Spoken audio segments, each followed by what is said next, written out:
If you're getting ready to buy your first home, you're likely focused on saving up for everything that purchase involves. One of those costs that's likely top of mind is going to be your down payment.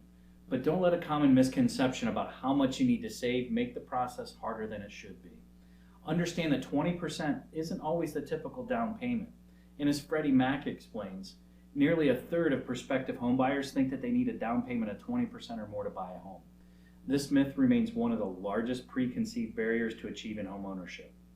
Unless it's specified by your lender, it's typically not required to put 20% down. This means that you could be closer to your home buying dreams than you realize. According to the National Association of Realtors, or the NAR, the median down payment hasn't been 20% since 2005. In fact, the average down payment today is only about 14%. If you're saving for a down payment and it still feels like a challenge, know that there is hope available. A real estate agent or a trusted lender can show you the different options that could help you get closer to your down payment goal.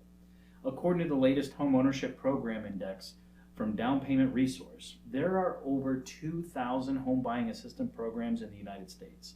The majority are intended to help specifically with down payments.